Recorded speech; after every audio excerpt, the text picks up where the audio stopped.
wabarakatuh. Bismillahirrahmanirrahim.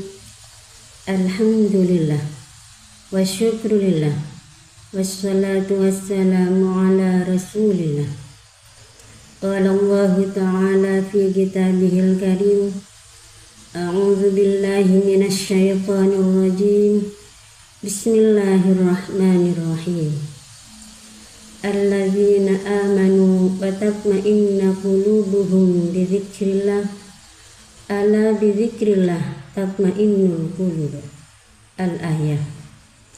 Wa qala Rasulullah sallallahu alaihi wasallam, mathalul ladzi yadhkuru rabbah wal ladzina la yadhkuru rabbah mathalal hayy wal mayyit. Al-hadits. Amma ba'du. Marilah kita memuji syukur kehadirat Allah Subhanahu wa ta'ala, di mana sampai detik ini kita masih dipertemukan kembali dengan bulan yang penuh dengan rahmat, bulan yang penuh dengan maghfirah, bulan yang penuh dengan keberkahan, yakni bulan Ramadan. Semoga lafaz Allahumma shalli ala sayyidina Muhammad wa ala ali sayyidina Muhammad tetap Allah limpah curahkan keharibaan Nabiullah Muhammad sallallahu alaihi wasallam. Hadirin yang dirahmati Allah, bulan Ramadan ini adalah bulan suci, bulan yang sangat dihormati oleh umat Islam. Bulan Ramadan adalah bulan yang dipenuhi dengan rahmat, yang dipenuhi dengan kasih sayang, yang dipenuhi dengan keberkahan, yang dipenuhi dengan maghfirah, ampunan Allah. Di bulan Ramadan, kita sebagai umat muslim dianjurkan untuk meningkatkan kualitas ibadah dan menghindari segala macam bentuk kemaksiatan. Adapun amalan yang bisa kita lakukan di bulan Ramadan itu banyak sekali macamnya, hadirin. Bisa dengan sholat tarawih, sholat witir, tadarus Quran, memperbanyak sedekah, terus menjaga lisan, dan dengan banyak berzikir dan doa. Hadirin yang dirahmati Allah Subhanahu wa ta'ala, kali ini saya akan mengulas tentang zikir dan doa. Allah berfirman dalam Al-Quran surat Ar-Ra'd 28, Bismillahirrahmanirrahim. Ala bidzikrillahi tatma'innul qulub. Ingatlah, hanya dengan mengingat Allah, hati akan menjadi tenang. Hadirin yang dirahmati Allah, zikir itu merupakan ibadah lisan dan hati untuk mendekatkan diri kepada Sang Pencipta. Orang Madura bilang, zikir itu emot ka Gusteh Allah. Emot ka Gusteh semaha ngastete, semaha tengate, persemaha jembadani ponapa dua epon manusia. Itu kata orang Madura. Jadi zikir itu mengingat Allah. Sama halnya dengan kita.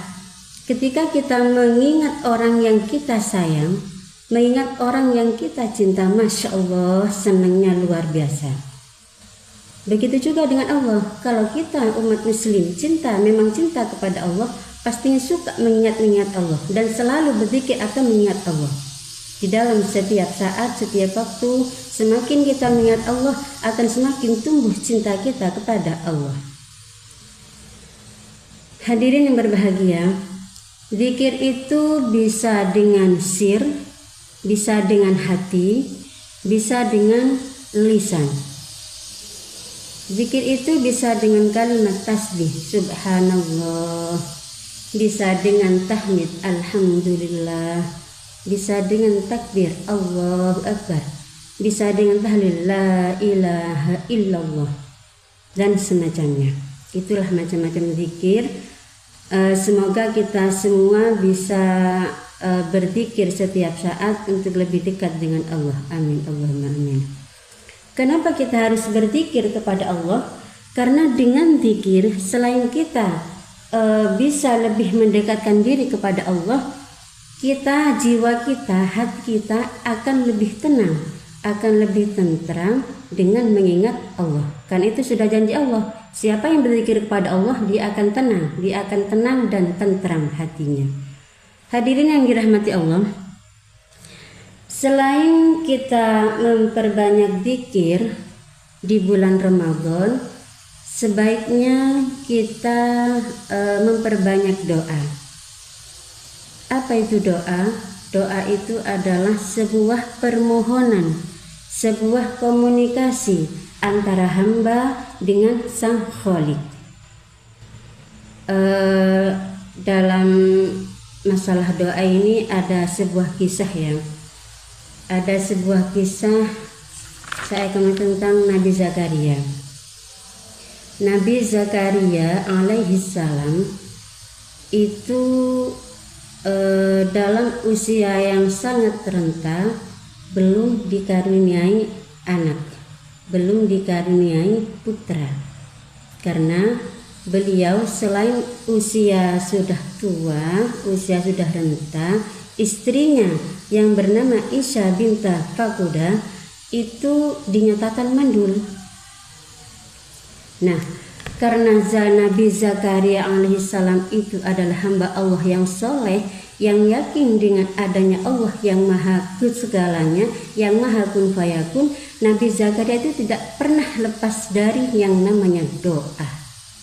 Tiap hari, tiap saat Nabi Zakaria itu selalu berdoa memohon kepada Allah untuk dikaruniai seorang putra yang soleh sebagai untuk melanjutkan dakwahnya, untuk melanjutkan dakwah beliau.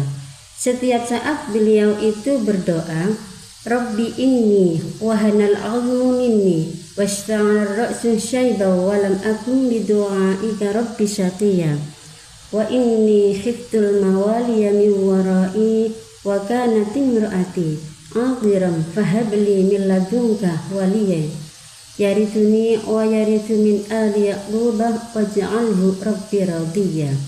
Demikian doa Nabi Zakaria yang telah termaktub dalam Quran surat Maryam ayat 4-6. Setiap hari, setiap saat Nabi Zakaria itu memohon kepada Allah untuk dikaruniai seorang putra. Singkat Alkisah, Nabi Zakaria mendapat kabar dari malaikat bahwa beliau oleh Allah akan dikaruniai seorang putra yang bernama Yahya. Yahya itu tidak pernah ada nama Yahya sebelumnya. Nah, yang jelas Nabi Zakaria bertanya, loh apa bisa malaikat saya itu punya anak, sementara saya sudah beruban, sudah tua, istri saya mandul. Begitu kata Nabi Zakaria. Allah menjawab, Allah berfirman bahwa semua itu adalah mudah bagi Allah. Lama dari itu lahirlah seorang putra Nabi Yahya yang tumbuh menjadi anak soleh yang bisa melanjutkan dakwah ayahnya Nabi Zakaria alaihissalam. Hadirin yang dirahmati Allah, dari Alkisah Nabi Zakaria tersebut kita sebagai umat muslim bisa mengambil pelajaran bahwa janganlah kita pernah berputus asa, karena Allah maha segalanya. Allah akan bisa menjadikan hal yang tidak mungkin menjadi mungkin dengan kun fayakun Allah. Hadirin yang dirahmati Allah, semoga kita semua umat Islam Allah jadikan manusia hamba yang selalu berzikir dan berdoa, karena Itu merupakan benteng kekuatan iman kita. Hadirin yang dirahmati Allah, sebelum saya mengakhiri ulasan saya, marilah kita bersama-sama membaca istighfar dengan harapan semoga Allah mengampuni semua dosa-dosa kita. Bismillahirrahmanirrahim. Astaghfirullah Rabbal baraya, astaghfirullah minal khataya, Rabbi zidni ilman nafi'an wafiqna amalan maqbulan. Demikian, semoga Allah selalu mengampuni kita. Dan sebagai penutup saya akan membacakan pantun nyabak merongkih emang kokna, kal mau masaki bentukna, acak perengaki suarana, namun kiki ponapah esena, semangka telur dari pelika, bernamera koca songkokna, sepanekah pemator dari peten kaula, nyon sapora salah lokotna. Demikian, semoga bermanfaat untuk kita sekalian. Akhirul kalam, wassalamualaikum warahmatullahi wabarakatuh.